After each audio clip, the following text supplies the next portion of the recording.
Yo creo que tenemos que tener los sueños de conseguir una vida mejor, de hacer lo que queremos, de transmitir eso tan difícil que tenemos en vuestra sociedad y en la nuestra, que es lo de la prevención. Eso de la prevención es la guerra tremenda. Pero yo creo que al final, si tenemos el sueño, seguro que conseguiremos que la gente prevenga, casi seguro. Y yo voy a hablar os voy a filosofar un poco porque no está la cosa por mucha tontería, ¿no? Pero sobre la prevención, sobre cómo lo vemos desde nuestro punto de vista y sobre la gran ventaja que tenemos sobre el resto de profesionales de la salud que no ven ese punto de vista tan preventivo y que a nosotros nos tiene que permitir precisamente mejorar más la salud de nuestra población porque podamos tener variables mucho más precoces que nos hagan llevar a cabo esa tarea de prevención. Esto, dándole al picanillo, es correcto. Living better longer. Antes que el tío no era bueno ni nada lo que sabía. Claro, yo voy a vivir mucho tiempo y voy a vivir estupendamente. Fíjate tú que tontería más grande, ¿no? Pero fíjate a los 4 puntos que da el tío, ¿no? Dice, primero para dormir, estupendo. Ejercicio, el sexo y la dieta. Digo, yo ya me estoy apuntando directamente. Me falta algún punto, pero no me acuerdo cuál de ellos exactamente. Pero claro, es que nosotros estamos trabajando por eso, estamos trabajando por llegar a ese punto. Y resulta que en la relación con el deporte y los deportistas, que lo vemos tan guapos, esos pedazos de cuerpo, materialmente que tienen los deportistas, ¿no?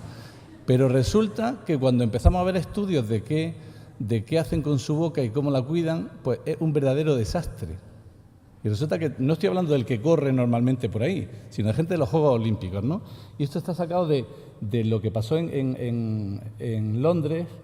Y nos damos cuenta que es que, fijaros, casi la mitad de los atletas no habían ido al dentista desde hacía un montón de tiempo. Ni se cuidaban, ni hacen... Yo me encargo de correr, pero poco más, ¿no?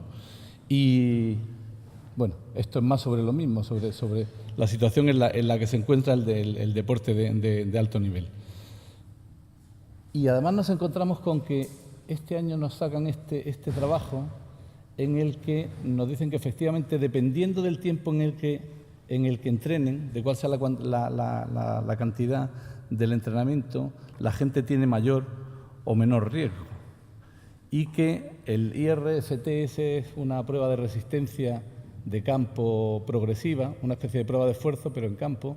Y efectivamente lo que se veía es que cuanto más subía la carga, había cambios efectivamente en el flujo de salivación, y además un cambio también en el pH, y además el riesgo que teníamos de tener caries y erosiones dependía mucho de lo que esté haciendo el deportista durante el entrenamiento, pero eso no lo tenemos nada claro, ¿no? No lo tenemos nada claro. Y encima también nos enteramos de que si alguien tiene una enfermedad periodontal, a partir de ahí podemos empezar a pensar cómo eso está influyendo en la disminución de su rendimiento. O sea que lo del rendimiento y la salud periodontal es clave. Pero nos queda un campo tremendo de educación con la población para que sepa que eso tiene que hacerlo. Ni siquiera los de élite. Yo hubo un tiempo en el que estaba con el equipo de la ACB de Granada de baloncesto, y esos pedazos de negro de 8x8, 2 armarios roperos. Y yo tenía que llevarle, yo me acuerdo de ver haciendo caldicos para que le llevara al tío que había estado en la NBA para que se tomara por la noche, porque es que no tenían educación ni siquiera de lo que tenían que comer haciéndolo bien. Gente de muy alto nivel, hacen su deporte de forma maravillosa, pero nos damos cuenta que tienen un montón de carencias todavía de información sobre otras cosas que tendrían que hacer, ¿no? Y en ese último trabajo nos encontrábamos con que relacionan el daño que hay a nivel, o la enfermedad periodontal, con la obesidad, con la baja forma física, pero con 2 fenómenos de los que ya habéis hablado durante todo este tiempo: la inflamación y el aumento del estrés oxidativo. Y el caso del síndrome metabólico, donde nos encontramos esto, el tío gordito que me estás contando, este debe ser italiano, pero viene bien, digo por lo de la camisetilla, porque la llevan mucho más que nosotros. Los deportistas, habréis visto que en el fútbol siempre los italianos se quitan... No, quiero decir que los futbolistas italianos se quitan la camiseta y tienen la otra camiseta debajo porque se protegen mucho mejor que los nuestros. No lo digo en sentido despectivo, Dios me libre. Que tengo a mi hija además por allí ahora, y para qué queremos más, ¿no? Pero sí es verdad que nos encontramos con descenso del HL, con el aumento de la resistencia a la insulina, con la disfunción endotelial y con todo esto.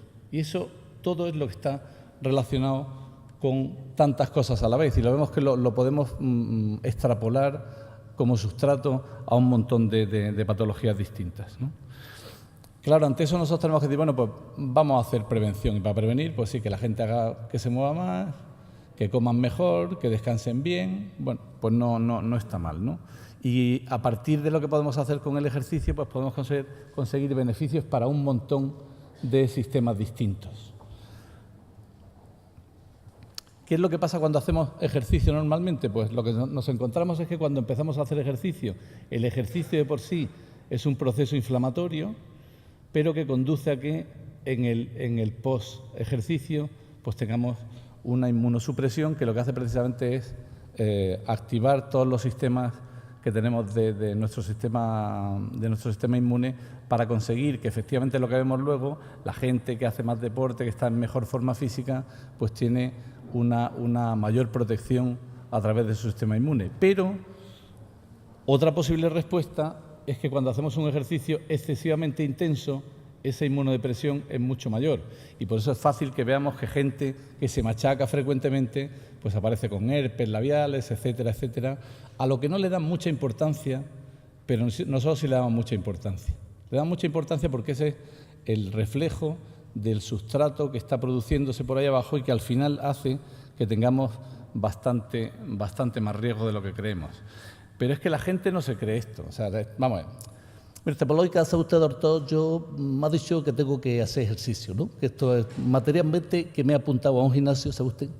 Y voy todos los días, 60 euros que me cuesta, que es una barbaridad, porque tengo un entrenador, un personal training que le dicen, ¿sabe usted? Y mire usted, estoy encantado. Salgo muerto todos los días, pero muerto del todo, ¿no? Y lo que no sabe es que se está matando de verdad. Dice, me metí en una cosa que le dicen el sprinting, ¿sabe usted el sprinting, no este? El sprinting este del pedaleo ese, ¿no? Y tengo una monitora, ay, como metí la monitora. Ay, viste, muerto salgo del todo, ¿no? Y es que nos estamos matando todos los días, pero estamos encantados. Y dice, vamos a ver, si yo no sufro mucho, esto ya que voy a conseguir, aquí hay que sufrir y si no, no vamos a ningún sitio, ¿no?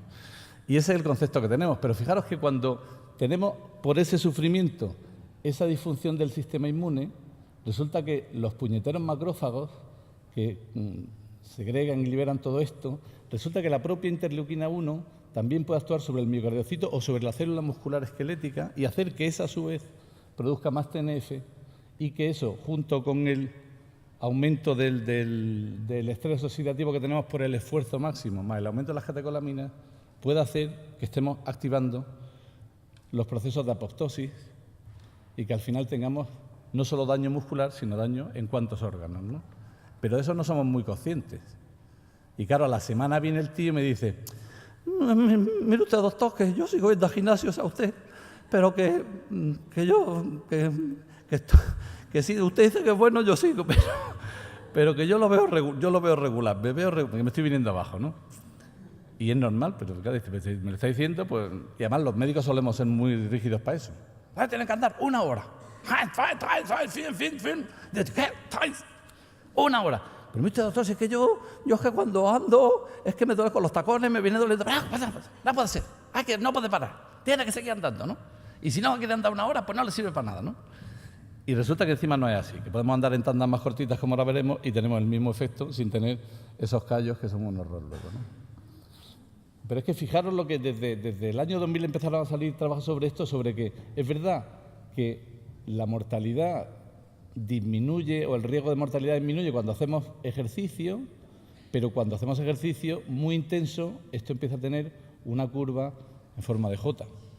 Y lo que podemos estar haciendo es que si nos pasamos, pues no sabemos dónde podemos terminar. Y este año en el JAMA precisamente han sacado un estudio en el que lo que nos dice es el beneficio que vamos teniendo. Fijaros que de que yo me pegue una gran paliza a que me pegue palicillas menores, la mejora que yo tengo es bastante similar y tampoco tenemos que llegar a matarnos, ¿no? Bueno, dice, murió, pero murió en perfecto estado de salud, que eso es una alegría, que murió el tío. ¿Cómo murió? Es que daba gusto mirarle. Mira, besos le daba yo si pudiera. Muerto y todo, besos le daba, ¿no? Pero esto tenemos que tenerlo en cuenta, porque es verdad que tenemos la idea, lo mismo, yo igual digo una barbaridad, pero yo tengo tantos amigos que dicen, es que me sangra mucho, no sé cuánto, y yo los veo como se cepillan, digo, claro, es que es para que te sangre. Si es que lo que te está es ulcerando materialmente la heces. Y creo que los mensajes hay que mandarlos muy bien de cómo hacer las cosas para que tengamos al final el efecto que queremos, ¿no? Fijaros que con lo que hacemos con el ejercicio desde el punto de vista de la oxidación, el ejercicio de por sí, en el que utilizamos el oxígeno, etcétera, es una actividad oxidante. Pero, sin embargo, esa desestabilización que nosotros hacemos durante el ejercicio lo que hace es poner en movimiento todas las defensas que tienen que llevarme a la restauración de la homeostasis normal.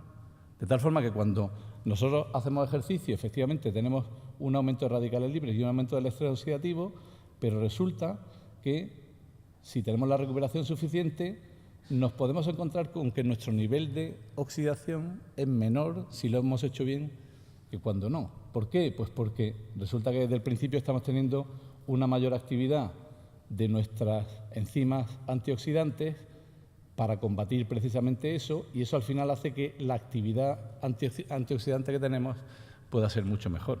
De tal forma que no solo tengo que tomar antioxidantes, que me viene fenomenal, sino que si yo consigo que mis defensas antioxidantes estén más estimuladas, pues el efecto que tengo es estupendo, no solo para el esfuerzo y para el ejercicio, sino absolutamente para todo, para la enfermedad cardiovascular o para la enfermedad periodontal también, ¿no? Y lo que tenemos es una mayor activación de todo esto, la catalasa, la glutatión peroxidasa y la madre que la trajo, ¿no?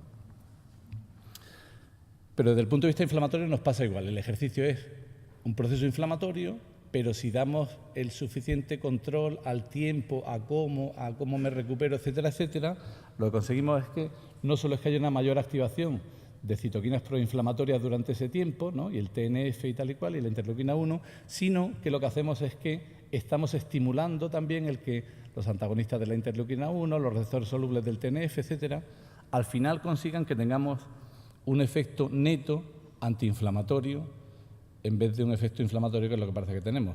El ejemplo de que si yo tengo un coche y lo tengo siempre encerrado, pues no voy a ningún sitio y que hay que moverlo, está clarísimo. O sea, que tenemos que aprender a movernos, pero a movernos bien. Y, de hecho,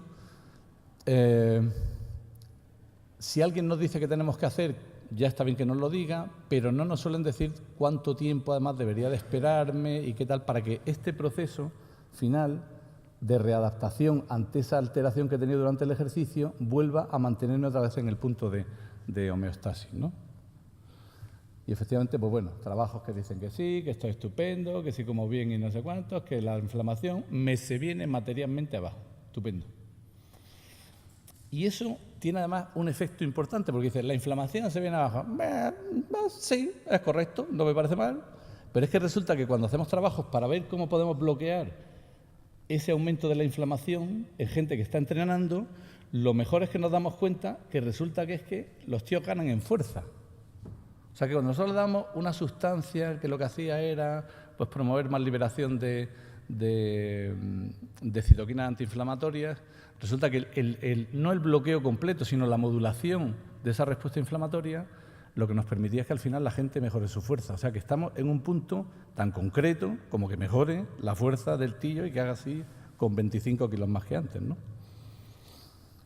Pero es que mejora tanto que es que mejora hasta la prevalencia de periodontitis, ¿no? Tengo un trabajo de hace ya tiempo. ¿Pero por qué? Como de tantas cosas, ¿no? Porque si yo lo que tengo es una mejor funcionalidad de mi sistema inmune y de mis mecanismos antiinflamatorios, pues me va a hacer que yo pueda protegerme frente a todas las patologías crónicas que tienen que ver con ese mismo mecanismo fisiopatológico. Por eso, es que el que hace deporte resulta que se resfría menos, y si se resfría se recupera mucho más rápido, y si no sé qué, pues mire usted, porque es normal, porque estamos creando mecanismos que lo que nos permiten es protegernos más frente a cualquier situación que nos haga salir de eso. Y esto decía hace nada, ahora en este pasado mes, salía en el New York Times, que yo todos los días recibo en mi casa, por supuesto, y que leo normalmente, como no podía ser de otra forma. Bueno, pues yo es que lo vi esto y digo, esto tengo yo que ponerlo. Porque, claro, ya lo que nos dicen es, ¿realmente con eso nosotros podemos enlentecer el proceso del envejecimiento? Como se lo diga yo a mi paciente Manolo, te voy a mejorar los telómeros. Y ya entonces Manolo lo tengo loco. Mire usted, pero los telómeros se comen o cómo se viene siendo esto, porque yo el telómero, eso que me ha dicho usted, que el telómero se me va haciendo más pequeñillo, no me ha gustado nada, ¿no? No sé a qué se refiere usted con lo del telómero, pero el término no me ha gustado, ¿no? Bueno, pues resulta que en ese trabajo lo que nos dicen es que efectivamente el ejercicio... Antes se habían hecho estudios sobre si la gente mayor que seguía corriendo, no sé qué, tenía mayor o menor alteración en sus telómeros en comparación con la gente que no hacía ejercicio, ¿no? Y se veía que sí, que estaban más protegidos. Pero este estudio lo que aporta es que en gente normal de por la calle, de las que estamos aquí, solo con moverse, con correr un poco, con hacer 4 cosas, conseguían este efecto. Y fijaros que es de este mismo mes.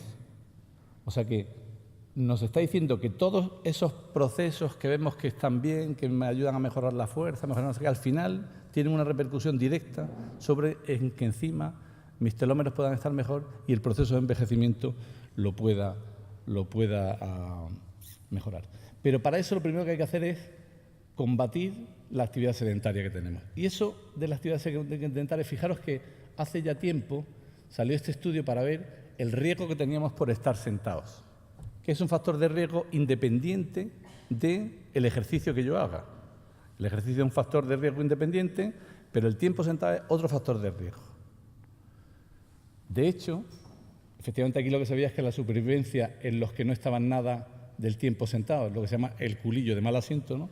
Pues resulta que era mucho mejor, y quien estaba casi todo el tiempo sentado, pues resulta que la supervivencia era peor. Pero curiosamente es que encima lo que nos decía este estudio es que la gente activa, pero que estaba casi todo el tiempo sentado, tenía un riesgo parecido a los inactivos, pero que estaban moviéndose mucho más. O sea que tenemos que empezar por no estar tantas horas sentados, ¿no?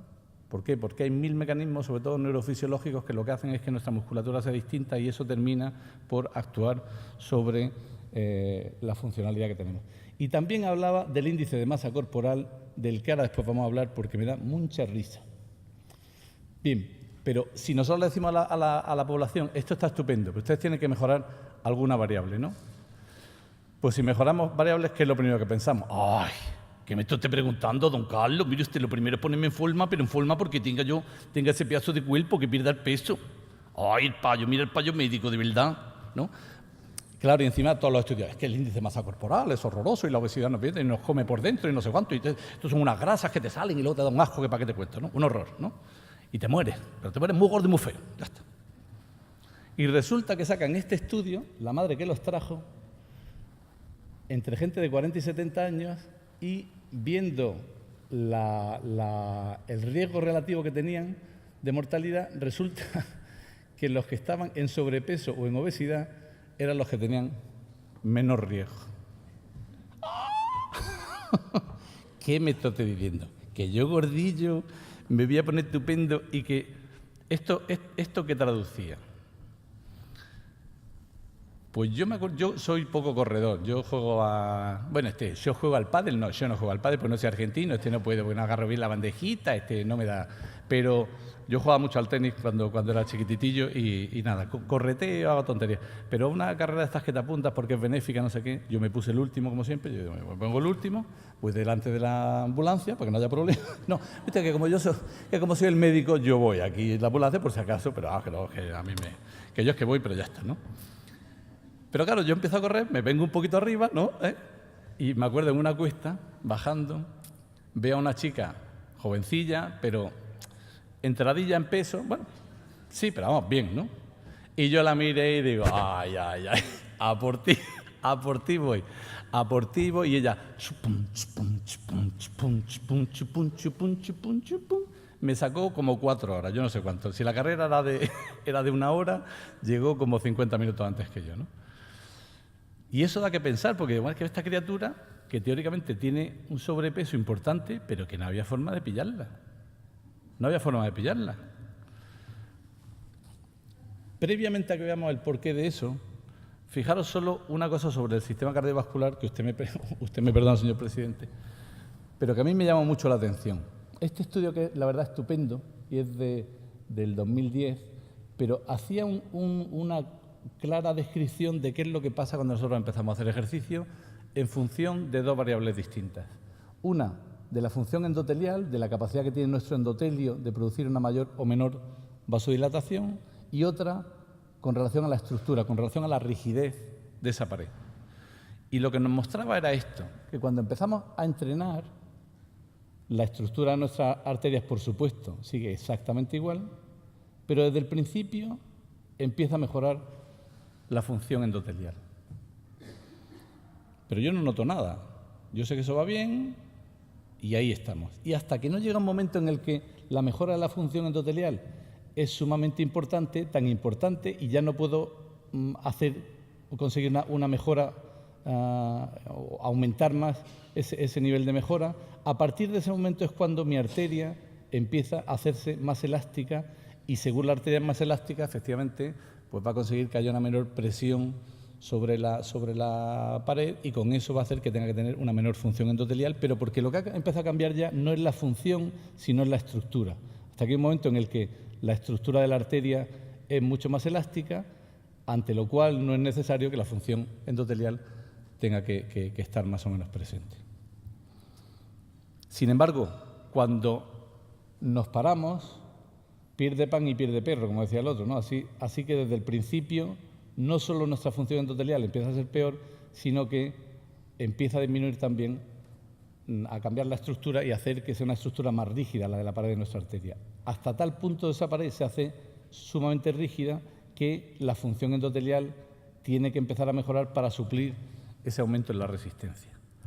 De forma que al final la estructura es lo que cambia y la función se medio mantiene con tal de tratar de medio modular lo que tendría que pasar por ahí.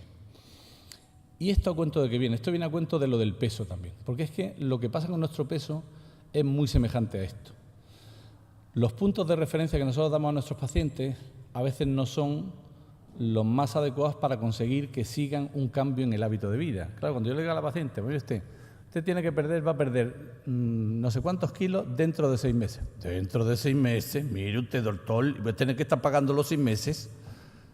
Pues, pero claro, es que en 6 meses yo que sé que me va a pasar en 6 meses, ¿no? Puede pasar de todo.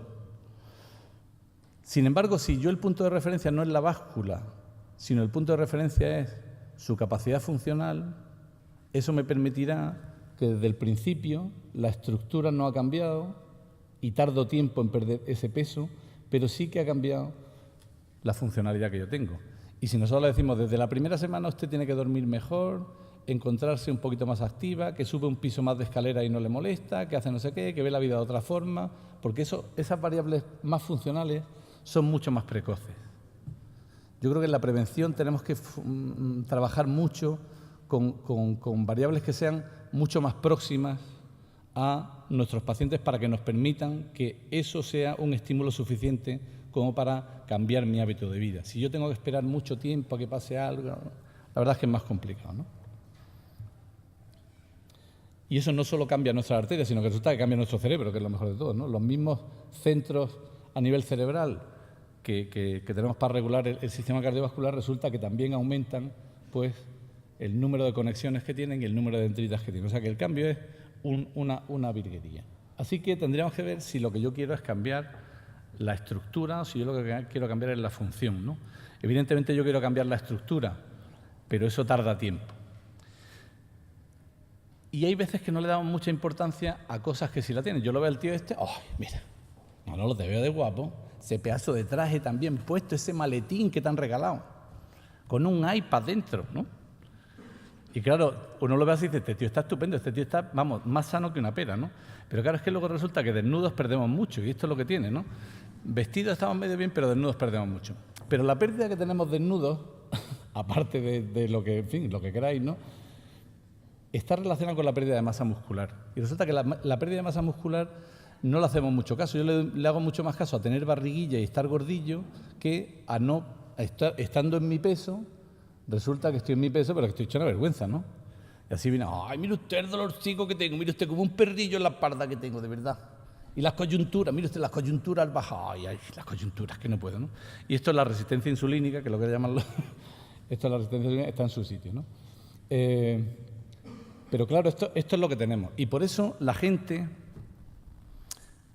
claro, pues pierde peso Pero como si el punto de referencia es la báscula, yo tengo que cambiar eso, el número que tengo en la báscula tengo que cambiarlo como sea. Y así nos lo dicen, ¿no? Dice, ¿cómo te va con tu régimen nuevo? ¿Sabes? Pues sí, he perdido peso, sí. He perdido peso, sí, pero que no me puedo mover. Pero mira cómo va esto, ¿no? Y no me puedo mover, y es que no me puedo mover. ¿Por qué? Porque lo que estamos perdiendo es el peso, pero la mayor parte del peso que perdemos es peso muscular, ¿no? Así que tendríamos que tener cuidado. Y fijaros que en este caso, un trabajo ya antiguo, pero en el que se veía el riesgo relativo de muerte en personas que tenían hipertensión arterial, diabetes, que fumaban, hipercolesterolemia o con obesidad, y resulta que con relación a eso, que son medidas energéticas que nos dicen cuál es su capacidad funcional aeróbica, ¿no? Pues cuando tenía una capacidad funcional bajita, su riesgo era este, y según iban mejorando su capacidad funcional, resulta que su riesgo, como decía el artículo del JAMA antes, bajaba casi hasta un 40%. Y seguía siendo hipertenso, y seguía siendo diabético, incluso hasta seguía fumando. Quiere decir que hay variables mucho más precoces que efectivamente, si siguen haciéndolo bien, probablemente al final, después de un periodo prolongado, deje de tener sobrepeso, su colesterol esté mucho mejor porque esto haya influido de una forma mantenida, cambiarlo todo, su diabetes esté más controlada o su hipertensión arterial esté más controlada también. Pero eso lleva más tiempo. Pero solo con que yo vaya mejorando mi capacidad funcional, que es lo que además yo siento que me encuentro mejor, que salto más, que bailo no sé cuánto, que me estoy viniendo arriba. Chicos, tú estás viendo al lado cuando vamos a bailar la salsa, estamos súper contentos, ¿no? Antes me cansaba mucho, ahora estoy todo el día moviendo las caderas. Pues eso hay que darle mucha más importancia y no solemos dárselo porque no es un valor 2.7, no sé qué, o 4.8. Entonces no se lo transmitimos mucho a la gente, pero en la consulta nunca le preguntamos a la gente, ¿usted cómo duerme? ¿Duerme bien? ¿Está usted feliz? ¿No está feliz? Pues la verdad es que no preguntamos mucho eso, ¿no? Pero porque no es una variable que estemos acostumbrados a ver si tiene importancia o no. Y la verdad es que tiene mucha importancia. Y fijaros que en el artículo este de la paradoja de la obesidad, la clave estaba en que cada uno de los grupos, los que habían mejorado eran los que tenían mejor nivel de condición física. Y si yo tenía un nivel de condición física elevado, aunque resulte que tenga un índice de masa corporal más alto, lo que me está protegiendo no es que yo tenga el índice corporal de masa corporal más o menos elevado, sino la funcionalidad que yo tenga. Quiere decir que no podemos ver solo variables desde el punto de vista estructural, que está bien, sino que tenemos que procurar complementarlas con otras más funcionales y que más precozmente nos puedan decir qué es lo que está pasando o qué es lo que no, ¿no? Así que tendríamos que ver cómo hacer que eso funcione bien, ¿no? Y hay cosas muy tontorronas que hacemos normalmente como, pues nada, este es un protocolo además que saca el Ministerio sobre fragilidad y tal, y son pues pruebas de equilibrio en 10 segundos, o cuánto tiempo tarda en en andar 4 metros, o cuántas veces se levanta una silla, cosas súper al alcance de la mano. Cuando trabajamos con pacientes con dolor crónico, esto nos sirve para ver cuál es la evolución que tienen. Primero, porque están de fármacos hasta arriba, con lo cual con la mitad de los fármacos ya pierden gran parte de la funcionalidad, pero por otra parte porque nos permite ver de una forma más precoz qué cambios se van produciendo y que nos hacen poder transmitirles el mensaje de que efectivamente aquello está mejorando, ¿no? Y esto es lo que se promueve en pacientes cardiovasculares, el poder hacer un entrenamiento más interválico. Eso quiere decir que yo durante muy poco tiempo tengo que conseguir que todo se vuelva un poco loco y durante el tiempo en el que yo paro es cuando estoy consiguiendo que se pongan en funcionamiento todos los mecanismos que vuelven a llevarme a la homeostasis otra vez. Claro, eso a la gente le encanta. O sea, que me está usted diciendo, don Carlos, que es que entonces yo cuando paro es cuando mejoro. Efectivamente, es cuando usted mejora. Pero eso no lo tenemos claro, ¿no? Dice, no, vamos a ver, en el spinning, claro, se pone en el spinning, estoy en el sprinting y tengo al lado a mi vecino Paco, yo no paro, aunque me muera, porque no voy a quedarme yo como vamos, yo estoy que me cae lo que haga falta, pero yo sigo hasta que haga falta, ¿no? Y sin embargo resulta que cuando a la gente le decimos que si hacemos esto, claro, alguien, pues imaginar a un paciente con insuficiencia cardíaca, que es que no puede andar ni ni de aquí a la puerta. Claro, si nosotros empezamos a hacer pequeños estímulos solo andando desde aquí hasta allí y me vuelvo a sentar, y me vuelvo a poner de pie y me vuelvo a sentar, y me vuelvo a poner de pie y me vuelvo a sentar, esos pequeños estímulos son suficientes como para que consigamos que se vayan poniendo en funcionamiento esos mecanismos que nos costará mucho porque están muy lentos, muy poco entrenados, pero que al final consiguen que uno mejore, ¿no? Y de hecho, fijaros que en este estudio, frente al riesgo de insuficiencia cardíaca, fijaros qué curioso, hablando de la velocidad o de la duración del tiempo en el que estamos andando, ¿no? Y siempre le decimos a la gente que tiene usted que andar no sé cuánto tiempo. Pero es que fijaros lo que pasaba aquí, de que yo ande a una velocidad alta o ande a una velocidad baja, puedo estar desde 2 horas hasta media hora, pero lo que reducía más el riesgo era el que yo anduviera de una forma rápida. Incluso fijaros que cuando la gente caminaba rápido, pero durante 2 horas, tenía un mayor riesgo que si resulta que lo hacía durante 1 hora y media o incluso durante media hora bien hecho. O sea que es muy importante que valoremos la funcionalidad de la gente.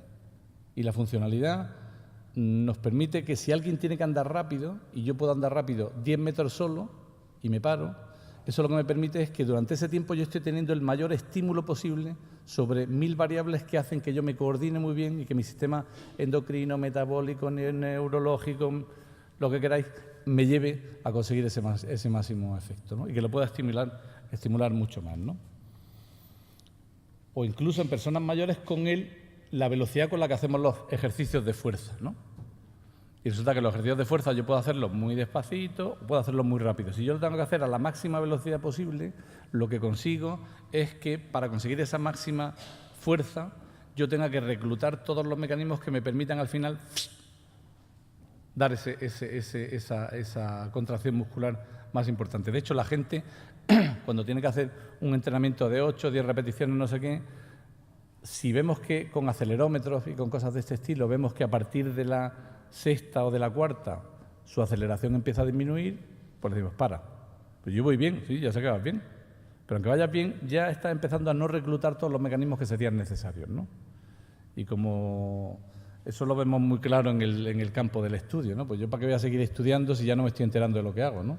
Como decía el del chiste, ¿no? Y dice, papá, tengo así un pico en los ojos que yo no sé eso qué será, que tengo un pico en los ojos tremendo. Dice, niño, esto es que vas a romper a leer ya, ¿no?